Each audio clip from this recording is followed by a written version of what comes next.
Sa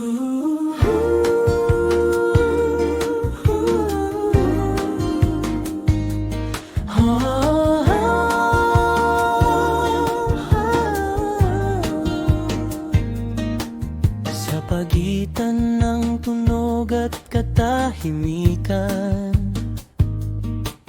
may kawalang hindi napapansin. Hindi siya bagay na mahahawakan, pero doon gumagalaw ang lahat. Ang taas ay may silbi dahil sa kawalan sa loob. Ang pintuan ay daan dahil sa wala.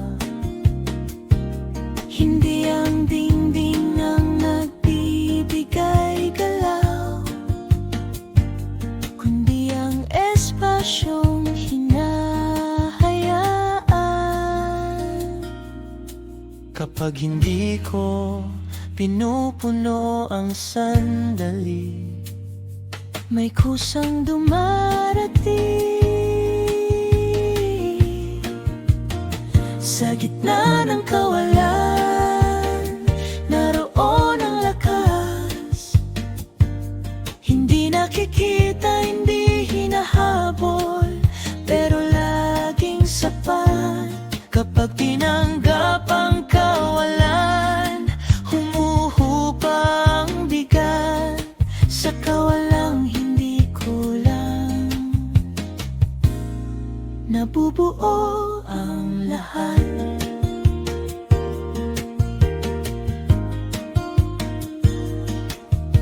Hindi lahat kailangang punuin, hindi lahat kailangang sabihin. May mga sagot na lumilitaw kapag may lugar ang katahimikan. Ang hiningay pumapasok at lumalabas, dahil may kawalan sa pagitan.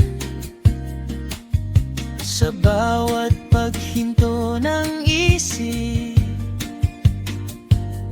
may linaw na sumusulpot. Hindi kahinaan ang kawalan, ito ang pinanggagalingan. Final